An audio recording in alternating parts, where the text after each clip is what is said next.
Woof. Okay, dogs. Dogs barking somewhere. Right. Let's push buttons.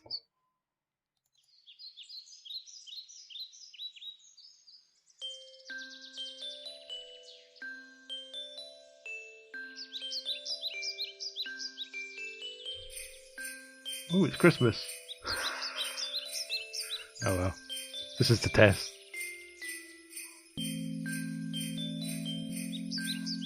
Yep, that's definitely Christmas.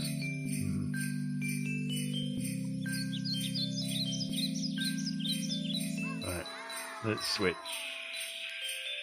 Yeah.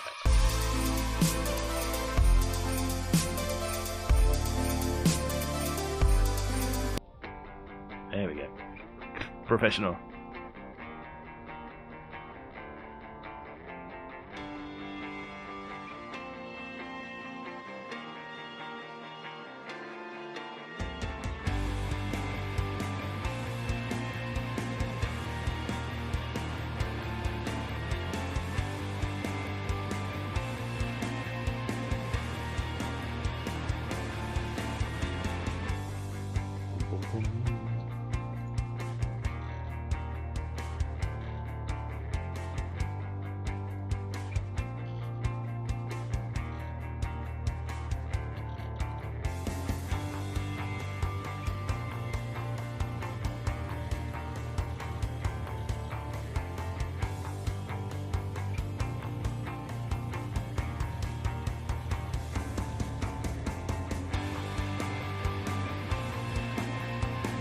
Okay, hello everybody, we're just getting ready.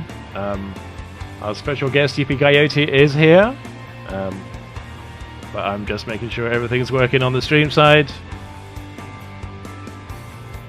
And we've finally fixed the problem with YouTube. Hooray! It's very exciting, I'm sure.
Rockin'!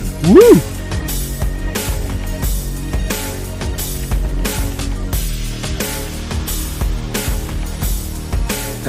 Oops.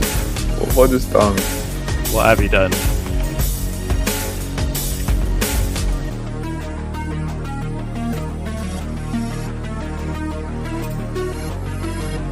Yeah, okay, I'm back. I think I'm back. Are you? Are you sure? I think so. Are you sure? Are you sure you're back? Are you sure? I'm sure. I'm sure.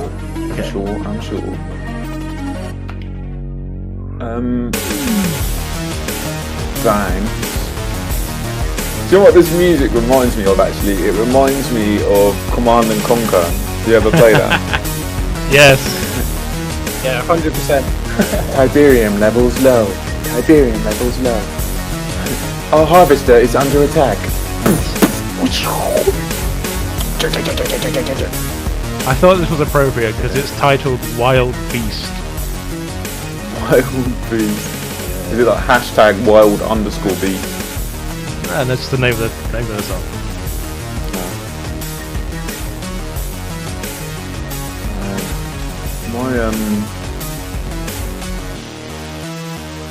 I always just get hypnotized by the music. Do you know what I mean? It just like throws me off. I just don't know how to begin. So I just talk about the music. Usually a good shout. Well, if I fade it... Yeah, let's go with a fade. Let's try to fade out. There we go. Sweet. Hello, everybody. Thank you very much for coming to tune in and check out the London Furs online meet. We are on meet 334. That is insane, isn't it? 334. It'd be nice to be able to just hand pick one of those meets and just be like, yeah, so what happened in 242? I want to see where 242 was, what happened, why it happened, how drunk I was. Probably not the latter, because that would be a little bit much, probably a little bit too much information, but yeah. You don't get 334 meets. No. 334.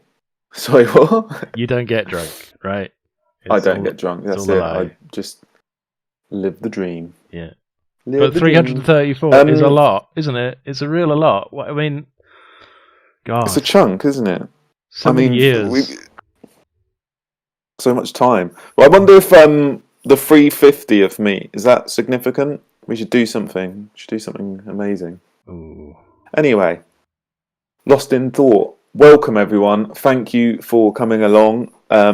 We have an exciting day planned. Thank you for coming on for this slightly later time than usual as well. We would... that's the other thing you told me, and it's just struck me. I say a lot, don't I?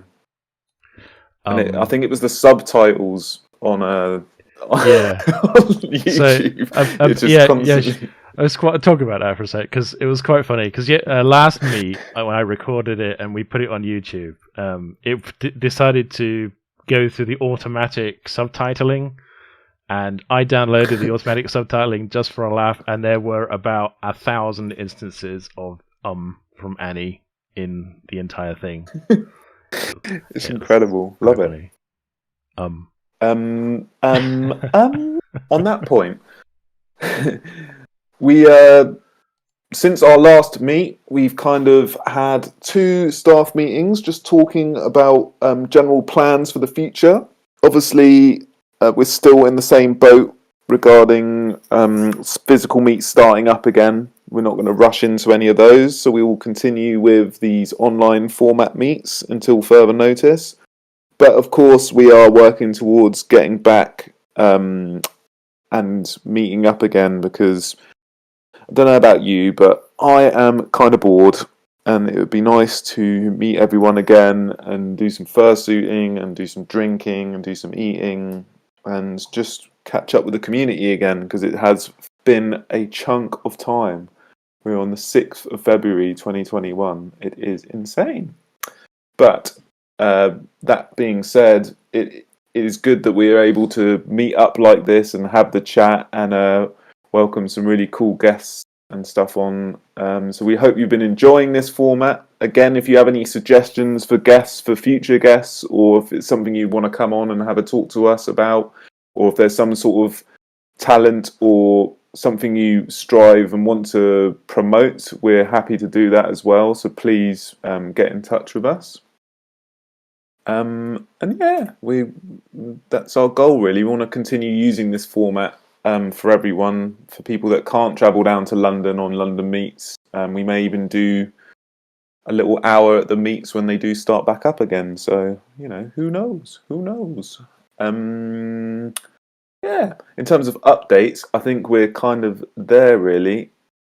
There was one little thing we wanted to touch upon, and it was something we've discussed as a staff group. Our Telegram channel, we're looking to hand it over to the community and have the community begin to moderate it so we can focus more on our event stuff. Now, if that's something you're interested in as well, please let us know via email, because we will eventually be looking to hand that over to the community and have the community moderate the chat, and we'll just use the chat to announce future events and bits and bobs like that. But it's a busy old Telegram chat, so be careful with what you're letting yourself in for. Right, let's have a bit of a staff catch up. We've got a few less staff today. Namely, I know Akami is not well today. He's called in sick, let's say, but he's doing well and sends his love to everyone. Let's see, we got first on my list, Atlas Travel Fox. How are you doing? I'm doing pretty good, actually. How are you all doing? Yeah, not too bad. I won't start. Should I start talking about myself? I'm going to wait actually, because I've got an attack that I need to make at Tamworth for a little discussion we were having earlier. So I will I'll wait to update myself. But yeah, I'm doing good. What have you been doing this past few weeks? I actually accomplished something. I finally got the approval from my university after 2 months of waiting. So now I'm all bing bang ready to go. But I'm also pissed off. Why? What's that? Just the online format of it, or the full format? Like I'm ready to go at this point. I'm angry because of I ordered McDonald's. I've got my nugs and my chips in front of me and my Coke. So, wheat? but I'm angry because when I ordered the food, the bag started leaking for some reason, and there was a hole. It looked like the bag was fucking pissing all over my carpet. So that was not great. It got all over my jogging bottoms. So I'm wearing shorts right now. I'm bloody pissed off. Oh, I love the word jogging bottoms. That's a great description for sorry, I'm swearing. trackies, mate. Sorry, I'm swearing. I'm so sorry. I'm swearing. All good. Sorry, I'm cursing. I don't like I don't like getting wet. Weird. And with weird like McDonald's grease as well. That's a bit much, isn't it? Yeah. Oh well. You'll be fine. Bav, my brother, what is going on? Yo, how's it going? How are you? Oh well, thanks. Yeah, it's been another busy week, and week before that. But yeah, I'm good. Nice. Yeah. You're saying you've been watching that? What's it? It's a Sin. It's a Sin. Yeah, it's a rather tense series about the HIV pandemic that occurred in the 80s. I was just talking to some of the staff about that. Yeah, it's worth checking out if you guys have not seen it. It's worth seeing for yourself. Like I said, it's a dark story, but it's good drama if you're looking for something to watch during the lockdown. There's not a lot of new shows coming out right now, so this has been quite recent. So it's that one I want to watch, and there's that. Is it I Will Hurt You or something like that? It's called. It's on BBC, I think. That's been out since last year, but I've been meaning to watch that as well. That seems to be a really good. I Will Hurt You, I think it's called. Something like that. Do you know what? I love like dark TV shows, man. I'm all about that. Yeah. Broody, dark deliciousness. Totally. And in other news, I've been going back to doing more Twitch streaming in terms of gaming, which is nice. So it's nice to get back into that kind of thing and did some more hunting as well. Oh, cool, mate. That is good to hear. Blue the Mad Roo. What a Hello. do. Do the do and the do well do. Lovely. Well, How's it been going? everything's going quite well. Yeah. Not much has been on because, well, school is online and God, just lots of procrastination really. With stuff It's I hard to wish. motivate yourself, isn't it? When everything's online, it is difficult to just be like, meh, do it, meh, get it done. But Yeah. I mean, even when I say, okay, I'm going to do 20 minutes of this and then I'm going to go do something else and then come back and do 20 minutes, it's just like, I do 20 minutes, I go do something else, I go do something else, I go do something else, and by the time you know it, it's 5 o'clock in the evening. ugh, mate, tell me about it. But I mean, again, it's just a temporary thing. I mean, that's been the like, we've been just trying to get through and just be like, yeah, let's get through this. You know, I mean, it'll be done and dusted soon enough. This vaccine rollout is they're smashing it really, so that is one good thing. So hopefully things can get pretty good soon. But yeah, good to catch up with Yao. Indeed. Who's next on my list? I think it's Lama. Is it Lama? How are Yes, you? hello. How the devil are you? I am doing okay, I think. It's been a long Nice. few weeks at work I and all that sort think. of Hold thing. on. I think. Have you missed someone? No. You just said I think. I'm doing all right. Oh, I think, which is left it a bit like, that's not reassuring. What's going on? Anticlimactic, is it? Yeah. No, I haven't been able to do a lot at the moment, obviously, with everything going on. So working from home and that. But on my permitted Boris walk, I did go out and spot some trains with my new camera. So I'm just going to see if it'll let me New send that. camera. Apparently, I can't send that. New camera, yes, I can capture slow-mo stuff now, which is really, really fun. So I'm going to see if I can send it in the chat, but if it's not letting me because it's over the file limit.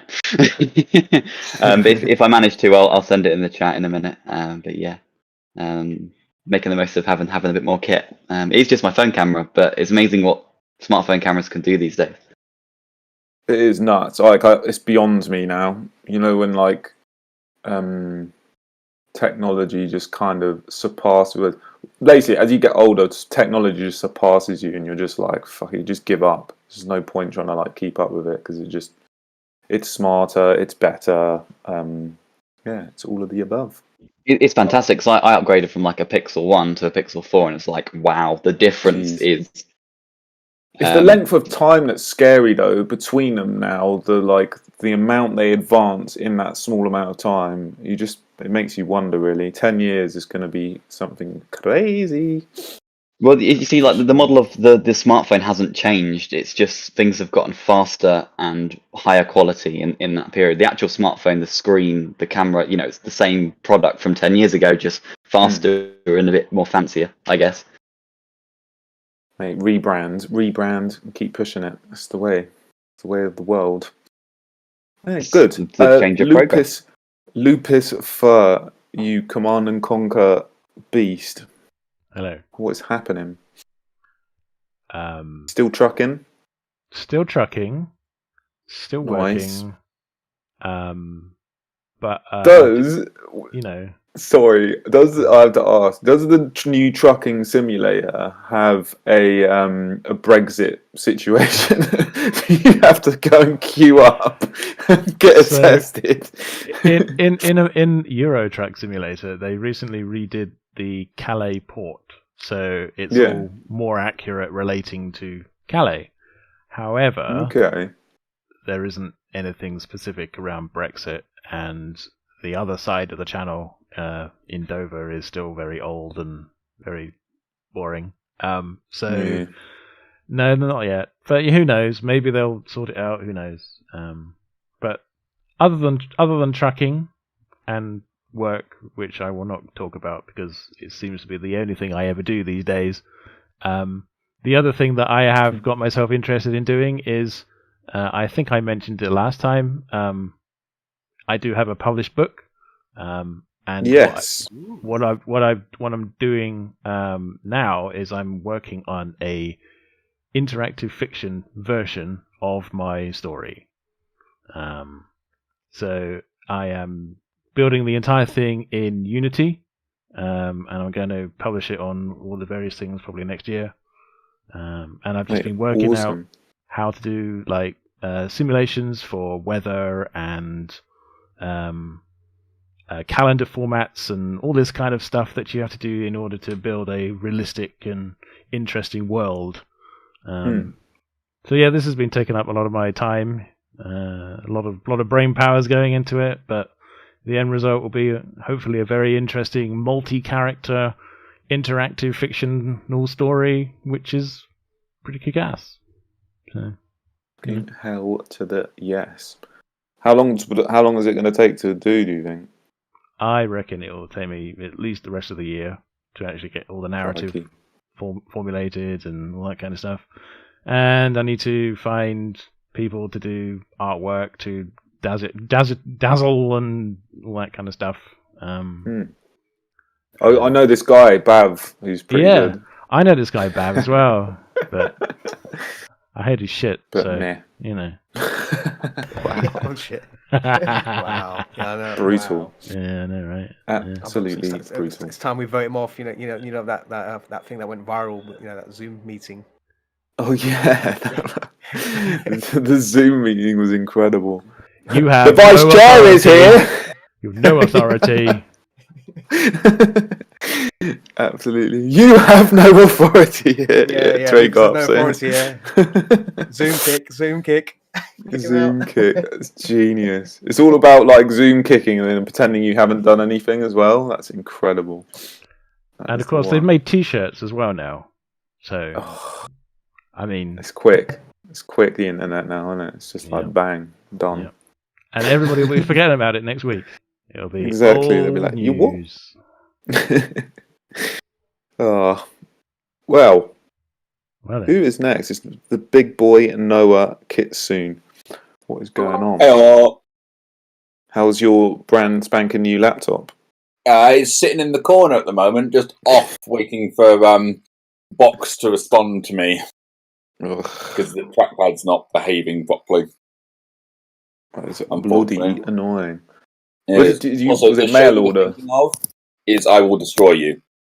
Ah, that's the one. I will hurt you. Yeah, that's just what I say to Tam Wolf. I've been building a Minecraft world. I got back into Minecraft, decided to play a creative world instead of a survival one for once, and I started building a giant manor house, and then I kept going, and so I've built a large town with port and a farm. I've just not stopped. I just keep adding more. It's huge now. Once I'm happy with it, I'll put out a link to people can go and explore it because I've put like hidden chests all around it so people can actually go find hidden things. Yeah, I'm really excited to actually get out there, but I'm waiting until it's at least perfectionist. It'll be a few weeks because I want to make sure everything, at least the core area, is polished. Good. Yeah, that's me really. It's all I've really been doing other than retail work. Yeah, trust me, I'm like on that work thing as well. It's horrific. And finally, we come to "I Will Hurt You, Tam Wolf." What the hell is this that you've been building up to something? Like, come on, have at me. What is it? So, prior to this, prior to us going live, Tam Wolf dropped the bombshell that he thinks Tenet is not a good film. All right, with caveats. Like, I think it's very, very technically impressive. I think the story is very, very cool, but the dialogue and the audio is insane, and I can't hear a word of anything that anyone says in it. And I raised the small question of is that good filmmaking if I can't hear anying? See, the bunny's agreeing with you. I can't believe it. I'm shocked. See, it's the realization, Annie, that you were in the minority here. No, I'll tell you, like I said, I went and watched it. I had a couple Aperol Spritz pre the film, and I was just namming on a big old thing of popcorn, loving every second. I realised you were a 42-year-old white woman, Annie, just called Karen, having an Aperol spritz in the bar before seeing the latest vlog. Exactly, living the dream. Wow. But I thought it was amazing, and I've seen it. I've seen the film twice, and the second time I watched it, it was better than the first because you don't spend a lot of your time going, "Oh, what's he saying? Like, why is this happening? What's going on?" You actually get the story, and it's like bang. I think that's probably why it's got all that stuff in to make you rewatch it and watch it again. Maybe. I'm not too sure. When I first watched it, I got to about an hour and a half in, and I thought, I don't know what anyone has said. What is going on? And I don't think I'm actually enjoying this. But however impressive it looks, I have no chuffing clue what's happening. If you stop the film right now and told me to explain it, I'd be like, I don't know. Shit's gone down. Jack Newhorse said that one must drink Aperol Spritz with the pinky out, and that is correct. That is correct. I believe that is how you insist on people drinking it if you see them in a bar. And we've talked about Tennant, but everyone's talking about Tennant Super and David Tennant, and I agree with Dan the British that he was excellent in Criminal, which is actually an amazing TV series as well. If anyone's looking for stuff to watch, you've got to watch all of them. Spain, I think Germany. It would have been improved Tennant though if David Tennant had been in Tennant. Yeah, that would have been wow. That would have blown my mind. Anything that David Tennant in is instantly improved by 25%.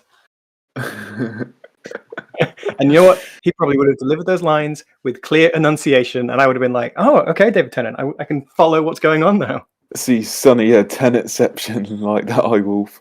Yeah, no, you probably would have. That's the thing. You just needed David Tennant in the film, but actual film critiques like myself and film buffs didn't require David Tennant in that film. We just accepted it for what it was and lived the dream. All right. Anyway, how are you getting on? Yeah, I'm good. I mean, pretty quiet weekend. It's a bit non-eventful at the moment in the middle of a rainy February, during a pandemic and lockdown. But I'm trying to do as much as I can. Still doing the podcast, which is going all right. First to Die. Nice. UK. Interested in listening to idiots talking about movies. What was that? First2die.co.uk, did you say? That is first2die.co.uk, or download wherever you get your pods. Just search First to Die. So if I went on my podcast app right now and I typed in First to Die, you would find our amazing that'd be podcast. the way to. I would recommend. Is there a website or anything? There is, but the name slips my mind now. So yeah, please come and listen to and subscribe because we don't have many people and we think it's pretty funny. So yeah, do that. So we've been doing that, and then also still cracking on with doing arts and drawing. I drew your beautiful self last week. Yeah, you drew me pretty well. It turned amazing. Out weirdly similar to how you look in real life. People said that. I was like, what? But it did. It gave me strong Annie vibes for sure. Loved it. People were like, I knew that was you before even clicking on the link or even on the description. Yeah, I kept getting random messages from people like, I knew that was Annie Boxer. It's so good. That's keeping me out of trouble, I guess. Yeah, awesome. It's good to see you creative again because it's so easy with any sort of artistic endeavor that you just get that artist block thing. I know you had it for a while, so I'm glad that you smashed out of it, and now you're just. I have these rinsing splurges of a few intense months, and then I have massive blocks, and sometimes it can go on for years, and then I have another splurge again. But it's freaking hard. When you get in that rut, and I think the only way out of it is just to keep going and just keep drawing and just keep creating, and eventually you'll find your way out again. But I think the key is to keep doing it, because I think being an artist is it's a verb rather than a noun. You create art. You have to keep going. You have to keep pushing. And then you will find that spark again. Even if what you're producing is rubbish and you're not showing anyone, you still got to keep going. I give advice better than I follow it, because I do just get into these little slumps where I don't. But then again, I'm also I do design as a living, so it's not like I don't have an outlet for creativity. That's kind of my job. So yeah, I think that's possibly why sometimes I get into a slump, is because all of that creativity is going into work. Anyway, how are you doing though? You haven't really spoken about yourself yet. Like, how's going around? Do you know what? I had post van. The post van is good. The weather's been a bit poor. I had such a bad Friday. I was just like so angry at the end of the day. It was like the most angry I've been at work for a while, and so I was just like not wanting to touch on it. But I've been dieting as well, and it's the second week of the diet I've been doing. I've lost over a stone, and I'm just like, sprawled out dying. So I've got no energy, and I'm not drinking. So it was like really cool idea to do these late meets, so we could have a bit of a drink and just sort of relax. But nah, now I'm just like, wish I was drinking. So you're hungry, you're horribly sober. That's it. Hungry, sober, and aggressive. That was my week. I will hurt you. It's nice. Like now I will hurt you. But this is a good. It's nice when we started doing this and we started talking to everyone. My mood just instantly perked up again, and it made me realise that's why we do this, to get our moods up and going. Oh, hopefully we can elevate everyone else's mood as well while we're at it. Yeah. So that's why I didn't really want to whinge and stuff, but I did want to whinge about your brutal comments on David Tennant's performance in Tenet. It was like. So we have a very exciting guest with us today. We have the awesome Yippee Coyote, and we are excited to begin this interview with the one, the only Yippee Coyote. Tanwolf, what do you know about Yippee? That is unfair, just to throw this over at me to do an expose on the man who's on the call right now. So I think probably the best thing to do is if you want to come off mute, Yippee, and then I can see him unjoining. He's thoroughly probably trying to find out how to come off mute. Hopefully he can come off mute. We're giving him permissions to come off mute. Yeah, he should be. Hold on. Or was this your plan all along? Is to have him on the call, Annie, and then you ask me questions, and I assume what the answer might be, and then I will ask you a question back, and you can assume what the answer might have been.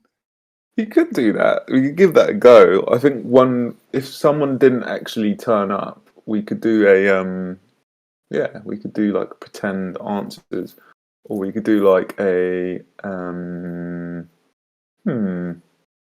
like I could pretend.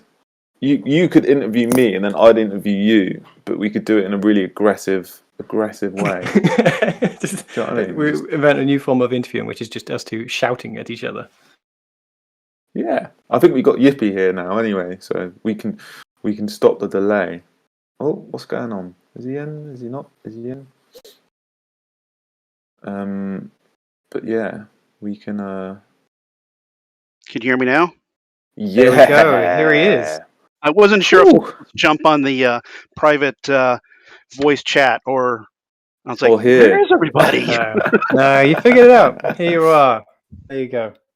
So, Yippee, welcome to the LondonFurs meet online. How are you doing today? I'm doing pretty well. I've got a couple cups of coffee in me. I appreciate changing the time of the meet so I could be accommodated. It's 10:30 a.m. here. Whereabouts in the world do we find you today, Yippee? San Jose, California. Oh, very nice. Like right now, over here, it's dark, it's raining. Tell us what the weather is like there, and cheer us up. Well, it's sunny, and on the cool side, the sky is a lovely blue over the mountains here. Oh my I'll send you a picture. That's amazing. I don't know if that's helped at all, or it made me feel even worse. But it's good to know somewhere out there's sunshine and warmth and blue skies. It's going to snow next week. It is going to snow, isn't it? Yeah. If he shares that in vent chat, I'm going to put that as my wallpaper, just to brighten the room up a bit. Blue sky.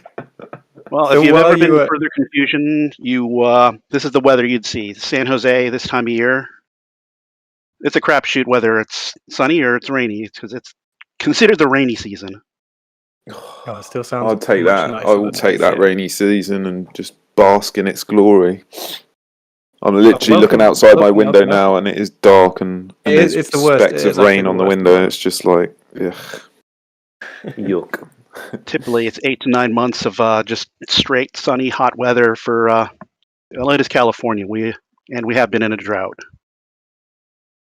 Do you know, last time I was in California, it was like 2 or 3 years ago, and it had been raining, and the mountains still went green. It was beautiful, man. It's just like, I couldn't believe it. It's just, but yeah, you suffer from droughts there, and it's the problem. Yeah, the mountains turn green for about 2 months, and then the drought hits, and the summer season, and everything turns brown. At least it's sunny though. And I was just while you were trying to connect, Annie was putting me on the spot to say, Tom, what do you know about Yippee? So I was going to wait till you join, and I'm going to let you introduce yourself to everyone on the call, and say who you are, and what do you do, and what have you done, and why are you awesome, Yippee? Well, I guess I missed my cue, but yeah. Well, I've been in furry for 30 plus years now. It was my anniversary in August. I've been to over 100 conventions. As I said, I live in San Jose, California, and I actually helped found a group called Critters by the Bay. We do character performance for community and charity events. Have been doing that for over 20 some years. Wow. Additionally, I was guest of honor at Eurofurence and Furry Week in Atlanta. Oh wow, that's so cool. So yeah, it's amazing. What made you choose the name Yippee? Yippee! That's a silly question, I think, because I know exactly why, but is there a particular reason? Or? Well, coyotes go yip, and I particularly blame the Disney special, The Coyote's Lament, which features a quartet of yipping coyotes singing. Genius. Yip, yip, yip, yow, and it just stuck with me. Awesome. And it's Critters by the Bay. It's like, what, when you said 20 years ago that started? Yeah, actually in 98. Wow. Before I moved to the Bay, I was kind of a founder in by proxy because I was living in LA in Burbank at the time. I moved in 99 and been here ever since. And what's the the Critters by the Bay? Is it like a fur meet event sort of thing? Because you said it's a performance thing. Yeah, it's more considered a like a community and charity event, not an event, but a troupe of character performers, folks who do fursuiting for events, and we wanted to organize under a name that didn't have the word furry in it because it was kind of not really great territory to bring that up. So character performers.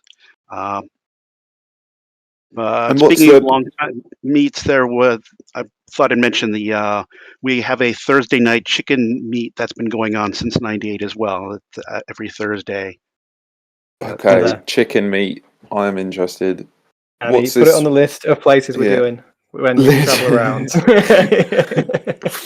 It's been interesting we've had a wide range of guests, and every guest mentions something that we're just like, we have to go to this. And I think Thursday chicken meat is the one. Is there somewhere in particular you go, or is it like a... Yeah, it's this chicken joint that we've been frequenting. It's been featured on like Man vs. Food. It's originally called Cluck You, University Chicken, Smoke Eaters, and now it's called Wicked Chicken. Same place in Santa Clara across from the university there. And it's every Thursday night. It's been in articles, and occasionally they send pledges over in really bad furry costumes to try and mingle with the furries. It's hilarious. Genius. Yeah, Sly Cat said chicken meat at Smoke Eaters. It integrates seamlessly and nobody notices. Yeah, they have a 911 challenge that... Yeah, it's an insidious challenge. Eat 12 wings with this brown crusting with habanero and ghost peppers or something. I don't even want to go near it. Anything you got to sign a waiver for? Probably not. Yeah, this is it. It's like, what point is this just like not about eating anymore, and this is just about putting yourself through pain? Yeah, No no flavor. waivers and restaurants for me Yeah. either. I think that's not the. You don't mind So, I spicy mean- food though, do you, Annie? You like spicy chicken wing I now and again? love spicy food. I am mad about spicy food. But then there's like spicy food. You got to just enjoy it for what it, for the spice, not for like pain. Like there shouldn't be a pain element in that. I don't I think. like spicy food, but I also like flavor. I also like having Yeah. a tongue that works. Yes, exactly. It's like when you do that shot of whatever, and you're just like, why did I have that shot? It's just taking me over. I was in such a good position pre this shot. It's like when you eat food that's too spicy, it's just like, why have I just ruined my next week? Burns you twice. It's the ring of fire.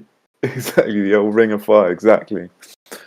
Sorry, we went on a bit of a tangent there. It was quite a good tangent, though. I like that. Yeah. But I was going to ask, like, going back to like, because I'm a son. I think me and Annie both are old timey furs as well, and I'm always interested in how people got into the furry fandom.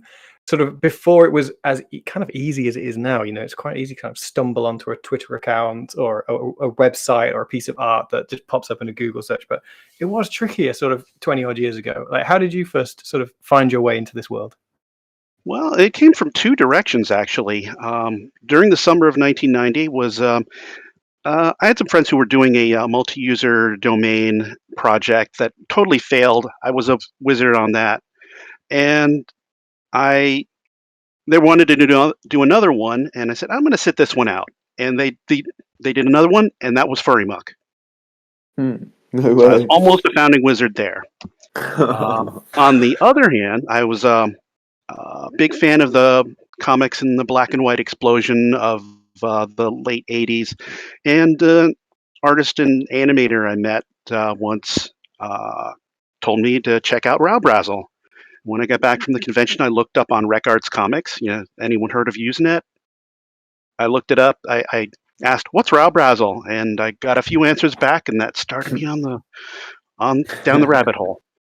And next thing you know, I met a friend in Tampa, and we drove 44 hours straight to our first furry convention in LA. Oh, wow.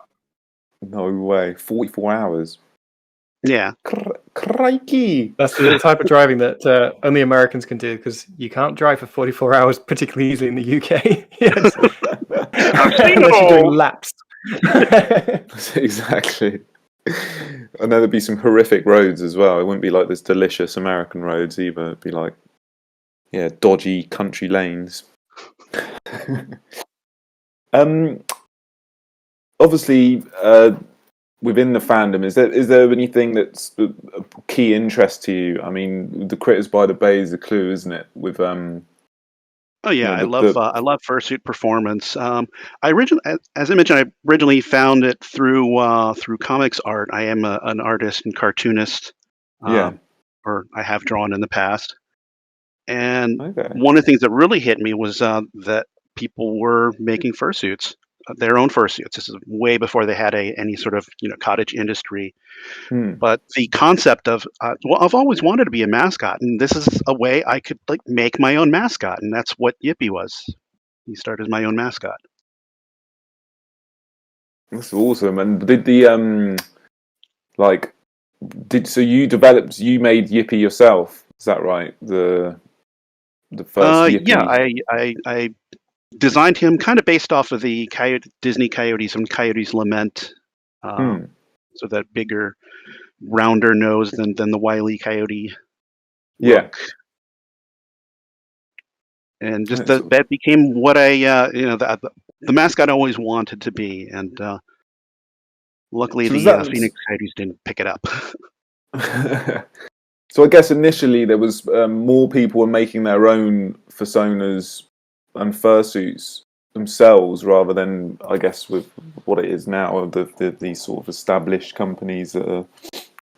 Yeah, it was either you made it yourself or you bought one from a mascot company, and that's always a mixed bag with the giant heads giant heads and ill-fitting bodysuits. One size fits most, kind of thing. But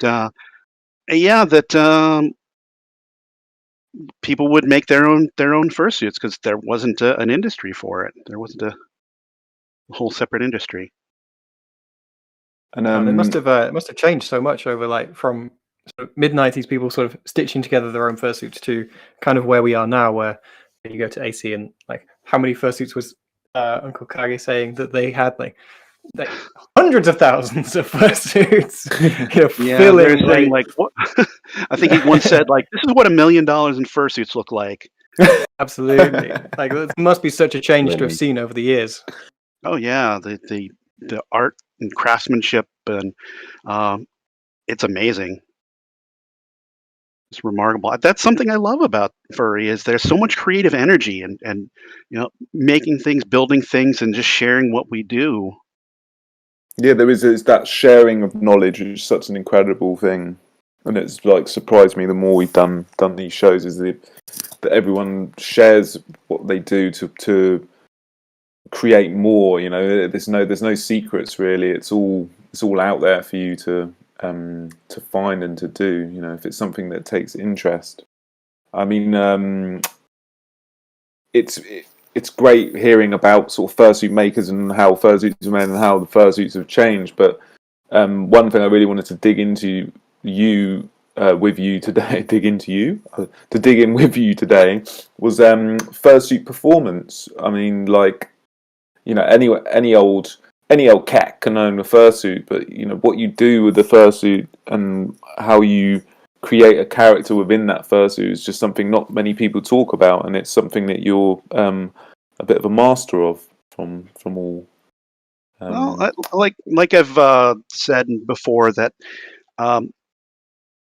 like you said, anyone can get a fursuit, but and it's what you do with it, and anyone can like buy a fursuit that's a fursuit crush that everyone's going gaga over. But if that's all that's about you, you're a crush that the next crush is going to come by and you'll be at yesterday's news. But if you've created something that resonates in people's head and you enjoy bringing to life, that's you got something there. I mean, would that be initial advice for anyone that might be considering getting their first fursuit? What they should be thinking about, not just how a fursuit looks, but potentially what character you can bring out and such. Yeah, I think you kind of have to develop an affinity connection with the character, with the suit that you're getting, and something that's important is find something that you like, not something that other people like. You have to enjoy it since you're going to be living with this character for a while. Yeah, it's such a good point. It's hot, it's sweaty, it's claustrophobic, it's all these things, and if you're not having fun doing it, then why are you doing it? Oh yeah, it's so true for so much of sort of any sort of creative output, isn't it? When you see people who are clearly loving what they are doing, that usually comes across in whatever they're doing, whether it's art or performance. But I mean, I was super interested in when you're sort of looking, or judging a performance. Like, what are the sort of values, or what are you looking for in any sort of performance with a fursuit? What are the key things that you're going, oh, that particular thing is great, what they're doing in that instance? Is there anything? Are you doing that? The things that I like seeing is just people having fun, people making it look effortless, making people forget that there's a person inside there, that it's this creature, and they're just who they are and doing what they do. And it just seems so natural that you don't even think about the sweaty person inside, and just losing yourself in that performance. It's kind of getting into that zone.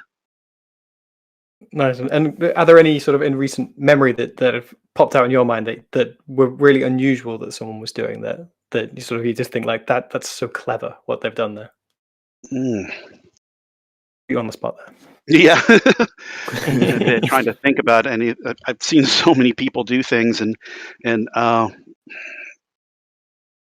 yeah, I mean, just generically speaking, that anyone who is just going in and making it seem so natural and effortless, it's like watching art as well. Just someone who's drawing that it looks like they're you're not even thinking about the mechanics of it. If I can liken it to something, it's almost like touch typing. You don't think about the individual keys you hit. You just put words into keys, and they appear on the screen. It's an effortless flow, and that's if you can picture that in your head, that's what I like about. You almost look at the fursuiter as completely as that character, don't you? You don't. It's almost like you forget. Yeah, like you said, you forget there's someone inside sweating and struggling. Yeah. You think about movies, watching movies and actors. If you forget about the actor, you see just the character on the screen. And if you can see someone as that, then you think that's the kind of flow idea. Yeah. Do you have advice about how you build that character as well? Because I'm sure a lot of people here are going, well, I've got my fursuit and I bounce around in it, but I have no idea how to bring like a unique character to this. Like, is there any way you can do that? Is there anything that people should be thinking about? Some things to think about. First off, get a big mirror. Just look at yourself. See who is staring back at you in the mirror. This fuzzy thing. What are they all about? Move in front of it. Watch the character move in the mirror, and you get some idea of what this character is about. You have, and also you're not starting from nothing. You're starting from the creation of the suit. What does it look like? What's the expression? And that's your jumping off point.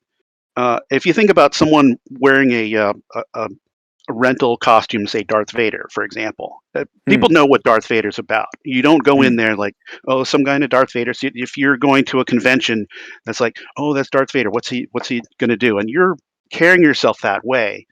You get into the mindset of who this character is, and that kind of carries you through.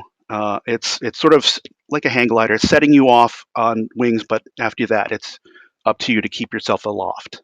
Yeah, it's interesting that because when I've got fursuit last year, a second fursuit I owned, and when I put him on in front of the mirror, I was just like absolutely beaming. I was just like, "This is perfect." I was so happy. I was just like, "Yeah, this is exactly the way." I love those videos of just people. This is the first time putting on my fursuit, and they just look in the mirror, and it's like you can feel the fun and joy radiating off. Oh my god! Oh my god! Oh my god! Love it. It's and so after the good. first 2 minutes, it's like, fuck, it's hot in here. Yeah. Can you open the window? Yeah, exactly. Yeah. No, it is. It's and I think that's such a good tip because you don't often see yourself, fully like that. And obviously, you've got the vision of your suit until you see photos and stuff afterwards. But seeing the way you move and the way your fursuit moves is really important for sure. I think for when you're performing and stuff. That's a really good tip. And you can also get feedback from people how you're reflected in other people's eyes, how they treat you, what they assume about what the character seems to mean. If you're a big tough werewolf, people may be they'll look at you differently than as a person, and that's the sort of reflection in other people's eyes that I find is also helpful. I think I have that in my suit because my suit is always interpreted as being quite scary. So people just keep their distance from me, which I appreciate. It's pure intimidation. It depends on what kind of message, what you're trying to get out of it. I mean, what you want, what sort of reaction do you want? You can be intimidating to people you don't want to. Intimidating people you don't want to deal with, and being flirty in another example to other people. Yeah, and just like a good actor, I guess it must be like some of the skill must be in the nuance stuff as well, rather than the broad strokes are great, but it must be in the little subtleties and the small things that you can bring to it. Probably, I imagine. Yeah. As well, you're kind of playing to your audience, who you're performing to. Like you're not going to do big mascot motions if you're in a dealer's room and there are people at shoulder to shoulder in there. But it's also who you're performing for in front of, reacting with. What? How many fursuits do you currently own? Then that's a bit of a loaded question because I know.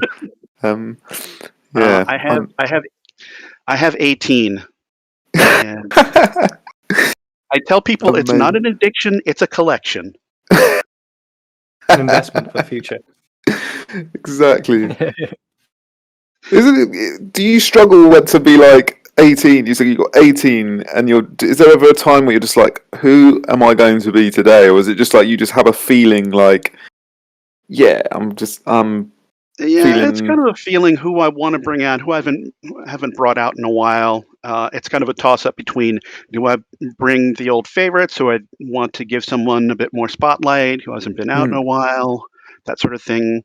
Or maybe I've got a character that's kind of in theme. For example, for the Confusion FC last January, they had a sort of cyberpunk theme, and I brought back Yippee Coyote from Lunatics Unleashed. Yeah. Who's this green coyote in spandex quasi-superhero character. And he was a big hit. Awesome. And what's do you when you go to a convention with your suits, do you like, what's the limit? Like, do you don't take all of your suits with you, do you? Or oh no, obviously not. I can't even bring all my fursuits to FC, and it's like 8 miles from home. Because there's a limit of how many suits can fit in a room with my roommates. I was gonna say, yeah, that's the other thing. That one I bring maybe 6, maybe 7 if I've got a specific thing I want one of the characters for, and I don't have to wear them all, at least not at FC. But when I'm traveling to cons and with more recent restrictions on baggage, that I've had to be more economical on things. Like for Midwest Fur Fest, I've had to fly into Chicago and get charged extra bag fees. I usually just bring 3 stuffed to the gills into a one hockey bag. In fact, that's what I brought to Confuzzled, because I had a 1 bag limit. The second bag was like $100 extra. So I just stuffed 3 in a hockey bag. Love it. Wear one on the flight. That's the easiest way. As many on. Well, that's the other option. I was going to say, who needs clothes? Just, take your fursuits.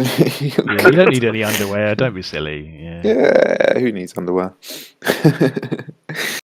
Amazing. I was just going to ask as well, like, sorry, I'm just going to just jumping in just on the theme of with having so many fursuits. You must have sort of seen the build quality change so much over the last sort of 20 years. Like, what are the main things that you've seen that have really improved and made suits better over the years? Well, I think between the craftsmanship in the head, the additional features, and finishing touches that really make a character look alive in the head, and that's the main improvement, I think, of just the technique and such. And they're branching. There are all these different avenues for it. There's the big cartoony style with the huge paws, huge muzzle, and there's the more realistic side, and there's influences from the Japanese builders coming from that form. And different styles and things, and it's mad, all the technology and stuff that seems like coming out as well now. Like all the sort of LED stuff and the like Robo Dog thing, like suits and things that I've been seeing online. It's just like the LEDs and having something I'd seen before is having little magnetic switches in the fingers that can cause certain actions, animatronic actions that. You press 2 fingers together, or you touch on your chest a certain spot. And I mean, I'm kind of an old school purist about I like mascot performance. I don't want to overly complicate things. Anything I got to think about, gets me out of that flow state. Getting that, that state where it's kind of completely effortless. You don't have to think about, oh, which finger makes my eyebrows go up. Yeah, yeah. And it's additional weight in the head and things, and This potential is the thing. I things don't that think can get damaged. it's definitely exactly. I don't think they're fully there yet with all that technology. But it's like, no, I think I agree because it also limits your performance as well, because you have to worry about the fragile construction of everything. Elements of it all. Yeah. Because if you bump your head with something, it breaks something. That's it. It's over. That could make for a hilarious performance, though, couldn't it? Your face is going all crazy animatronics, which could malfunction, and you suddenly start making all these random expressions whilst trying to figure out what's just happening to you. That should just be a mode that's built in as default. Sudden Five Nights at Freddy's thing here. Exactly.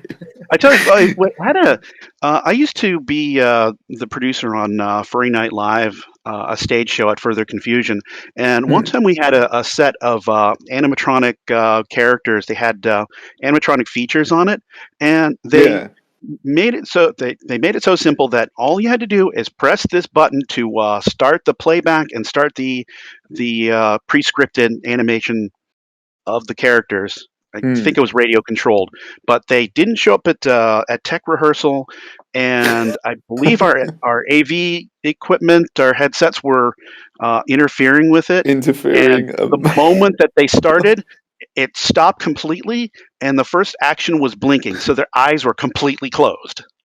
Oh, so you told us how to start, but you didn't tell us how to reset the thing. Amazing. Oh boy, that was rough stuff. You imagine like the head turning around 360 like The Exorcist or something. It's just, oh god, now everyone in the audience suddenly screaming and running. You find me attractive. Exactly. Just demon animatronics. That should be a thing, you know. That'd be quite cool.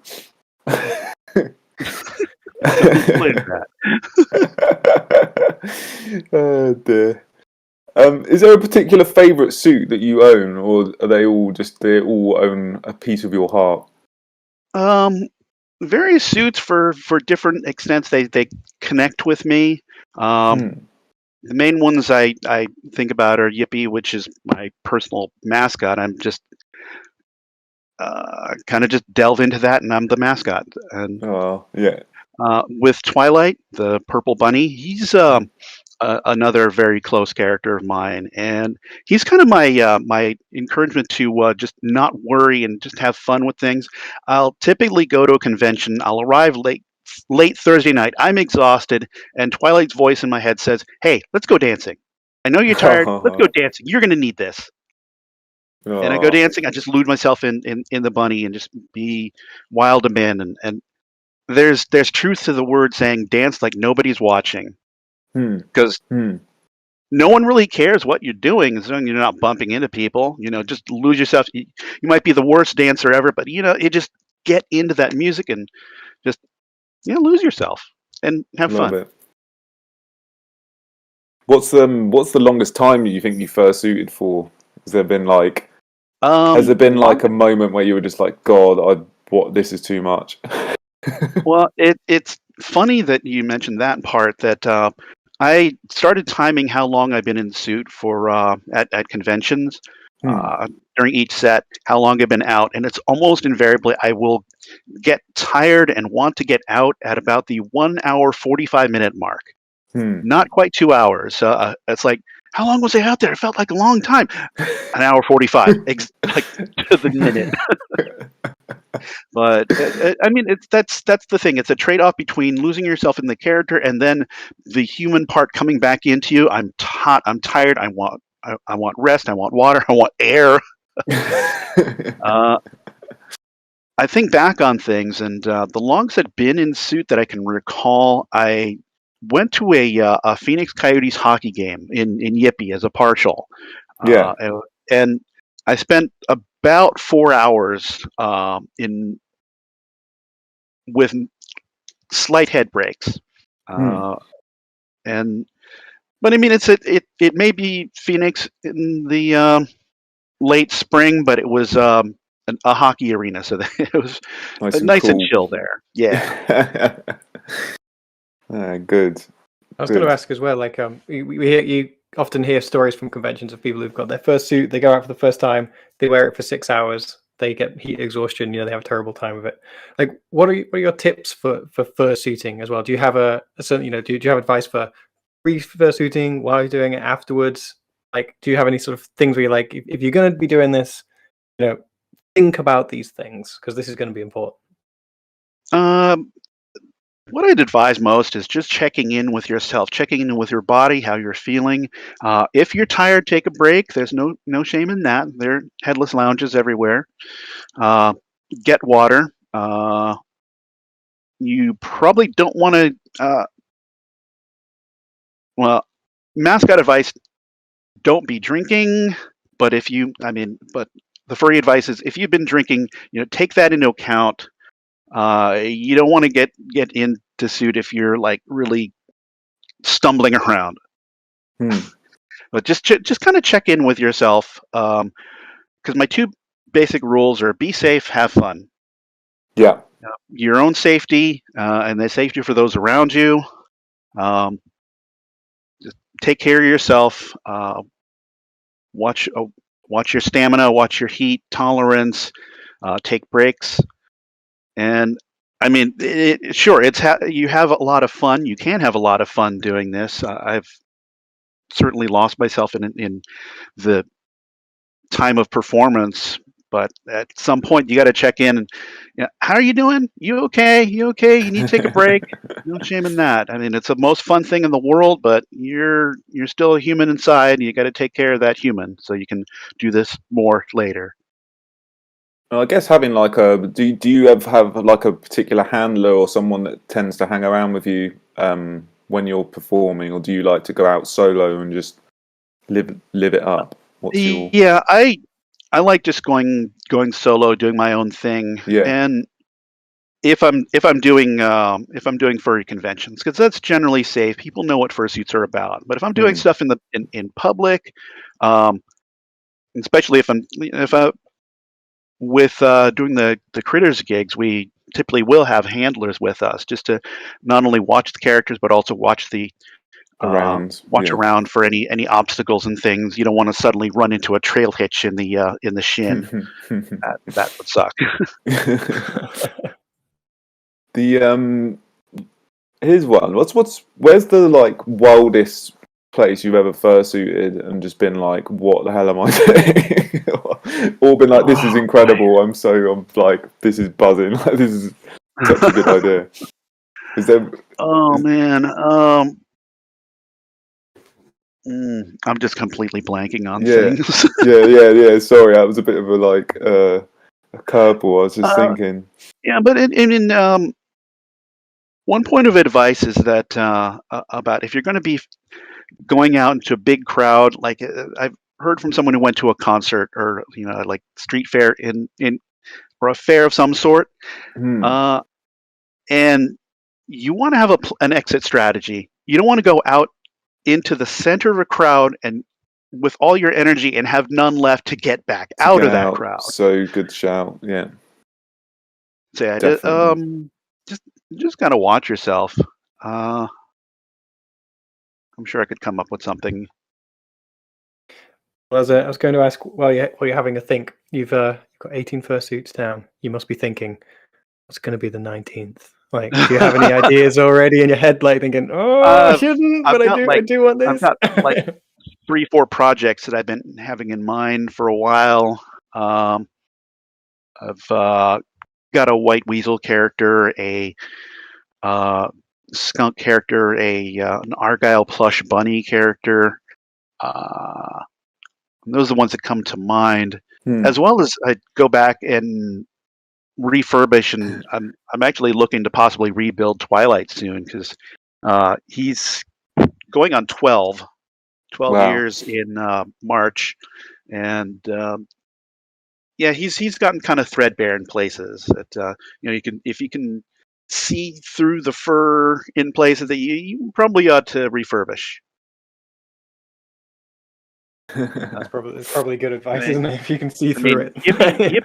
Yippee! I built in '96 and I rebuilt in 2015. So It took That's a bit of well. getting over myself of just like, what are people going to say about, they're comparing the old Yippee to the new Yippee, and I decided that I'm just going to like do a basic carve of the head, and I'm going to put the old Yippee away and just focus on this. If this make this foam into Yippee, and not think about trying to exactly reproduce him, because I've tried reproducing fursuits, and they can sometimes end up looking like a tracing of a drawing. They don't have the same life to it.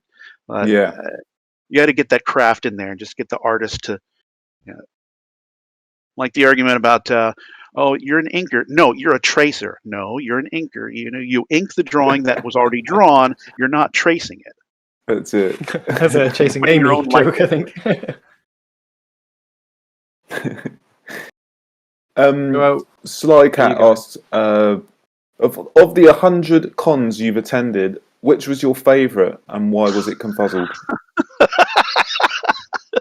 Funny he should mention that. I mean, he was there for, I want to say at least 3 or 4 times over the year. Specifically, I can recall of him mentioning when you come into Confuzzled, and I was like, oh, maybe next year I can do it. I can try that.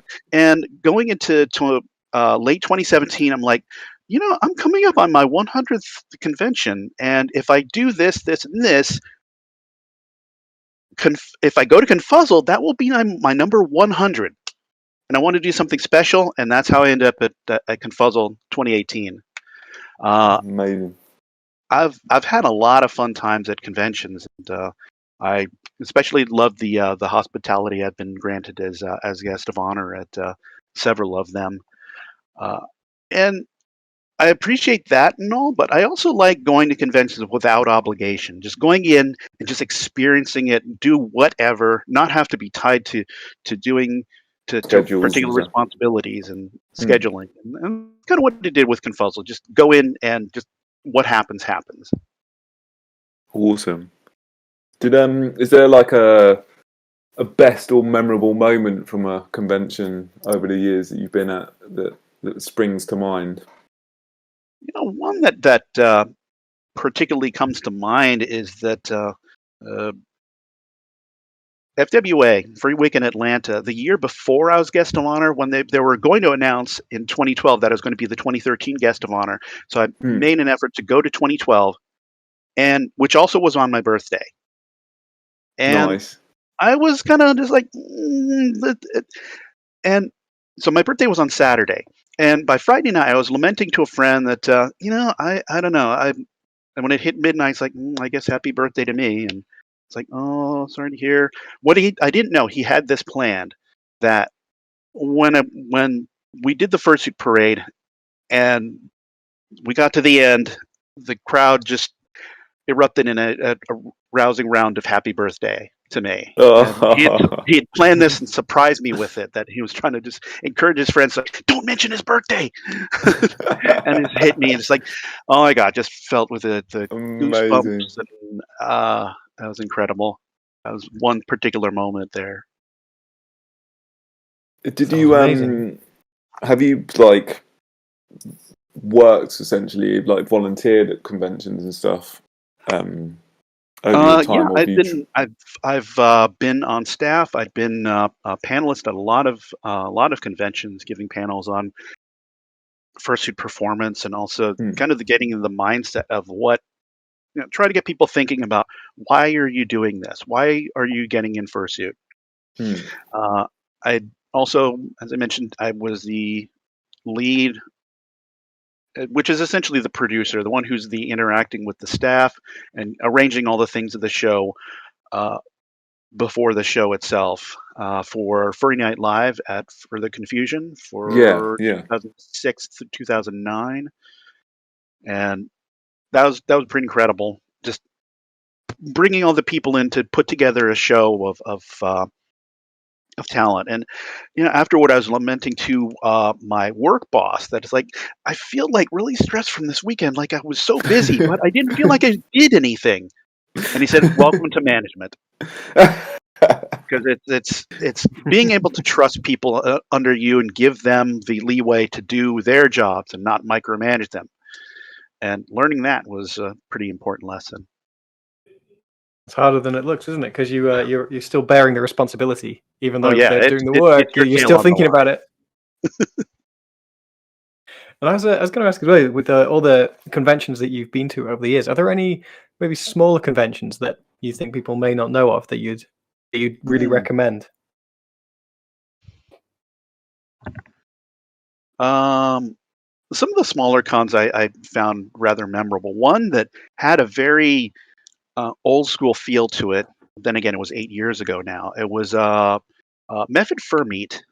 That it had that they had no pretenses of being like a modern type convention. They're not super innovative, but they have more just that homey feeling.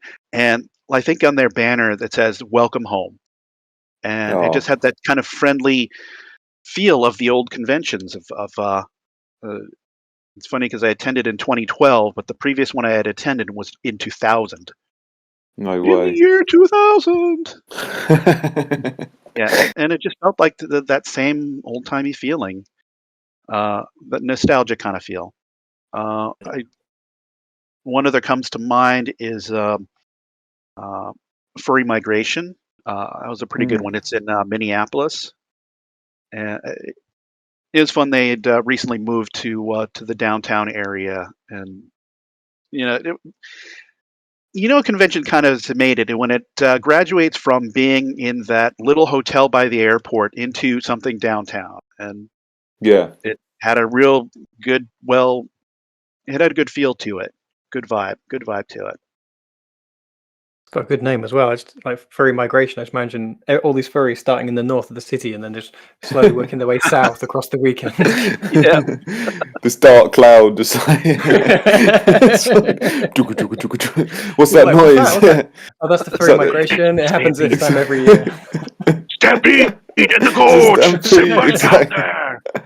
It's like the T-Rex on Jurassic Park. The water's going on the tables and stuff. Like, what's happening?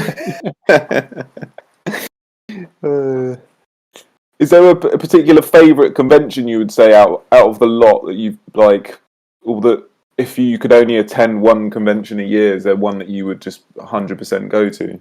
Ooh, that's a tough one. I mean, there are a lot of big ones that I've enjoyed, and there are a lot of littler ones. And one that I've really enjoyed going to for past, I don't remember how many years now, probably going on 8 years, is Furry Fiesta in Texas, in Dallas. And they put together a good show. I enjoy it. I enjoy the venue, and a lot of good opportunities for suiting and just seeing people. I think the ones in the Midwest, that and MFF, because it's in the middle of the country, you get people from the East Coast and the West Coast coming together and meeting up. I like Anthrocon. I want to get back. I haven't been since 2017. You get a large contingent of East Coast furs there, and it's also huge. Yeah. MFF has actually surpassed it in attendance, but MFF is also during the winter where it's really cold. So you're hot, you step outside. Instant cool down. Love that.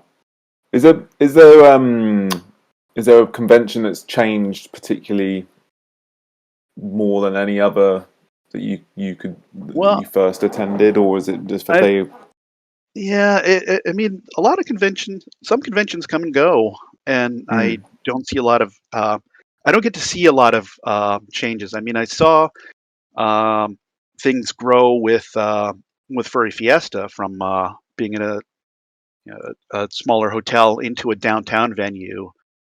But I've also got to see further confusion from its roots in 1999 and to what we had last January.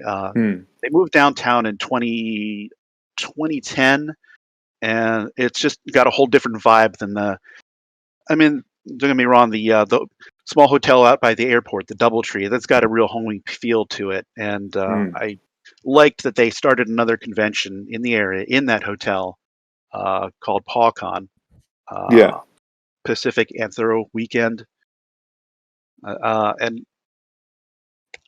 I liked seeing how FC has just grown and flourished and really become embraced in the downtown San Jose community.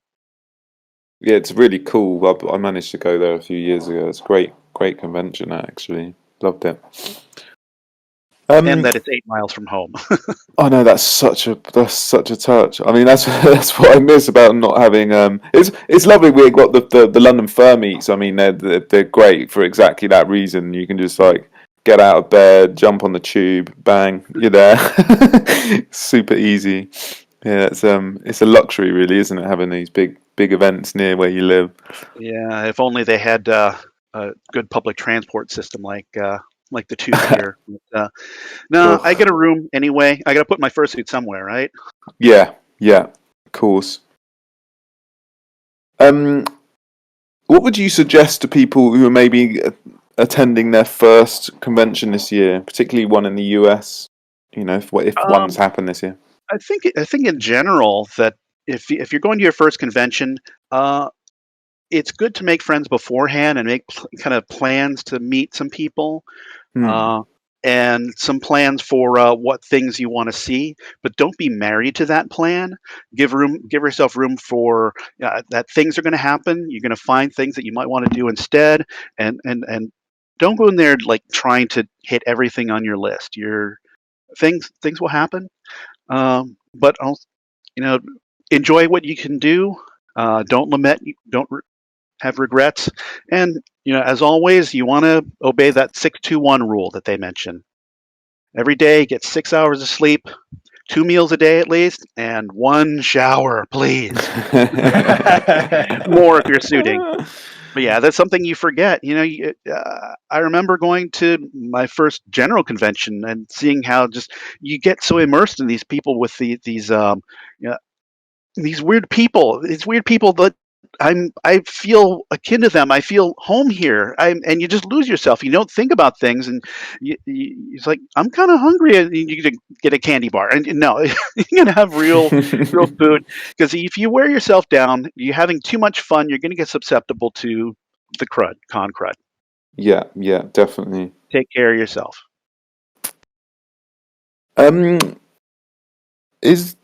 I'm trying to think. Really, we've kind of touched upon a lot of subjects. Is there any particular unsung hero that you'd like to mention from your time within the fandom? Oh boy. Well, I got to mention my partner, Croc. Also DJs under the name Audio Dial. Longtime partner. We have been together a long time. He's kind of also, my checkpoint. That if I'm getting too lost on a tangent or something, that he kind of brings me into, sets me on a right path, and he's very helpful in a personable kind of way, very insightful, and some other folks. KP comes to mind. Cuddle Pup. He's like with the formerly with Anthrocon and Megaplex staff, and he was the one who pulled the trick on me at FWA and had the people singing "Happy Birthday" to me. He's a real cool guy, real good friend, and just very generous and giving with his time and energies. Oh, awesome.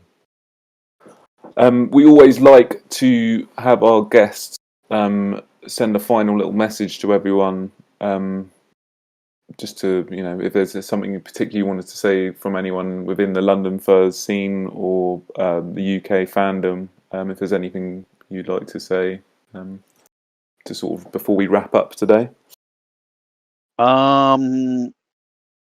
One point I was going to mention that I enjoy about furry is that the idea of a fursona and the potential for self-improvement, because your fursona can be all those things that you wish could be. I grew up as a shy kid, and I wanted to be fun and outgoing, and through Yippee, as a fun and outgoing character, that's fed back into me and given me courage to be more fun and outgoing in my own personal life.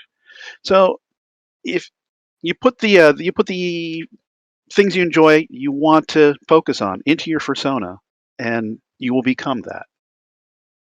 Spend enough time in that headspace.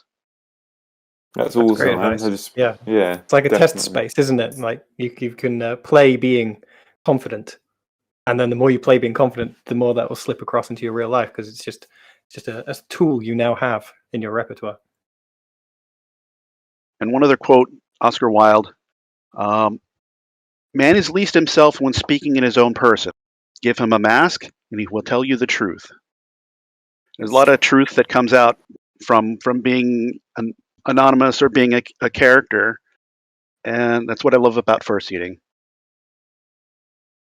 Well, Yippee, it's been an absolute pleasure to have you on today and to just get to learn more about you. Thank you for coming along and having your morning with us. Well, thank you for inviting me. And it's been I hope to make it back. Hope to make it back sometime. I was going to say, actually, you need to come to a London meet. When we get back up and running, you do need to come along. Come to our summer party because it's a proper laugh. Definitely would love to come by. Yeah, check this out. You've got a place to stay as well. You're always welcome over where we live. So have some proper fish and chips with mushy peas. Damn to the right. Yippee, right. Thank you so much. Take care, buddy. Yeah, thank you. Take care. Buddy.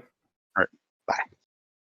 Oh, that was a lovely, lovely live section to our meet. What a nice guy. What a nice guy. Thanks everyone for tuning in to the live section of the meet. If this is your first time at the meet, we wrap things up here and then we all jump into the voice channels. There is a newcomers section. So if it's your first time here and you want to talk to other people and get to say hello and stuff, head over to there. Otherwise, we will jump in the various voice channels and have a bit of a catch up. There's some game rooms in operation. Noah, of course, runs the Cards Against Humanity, which is pretty popular.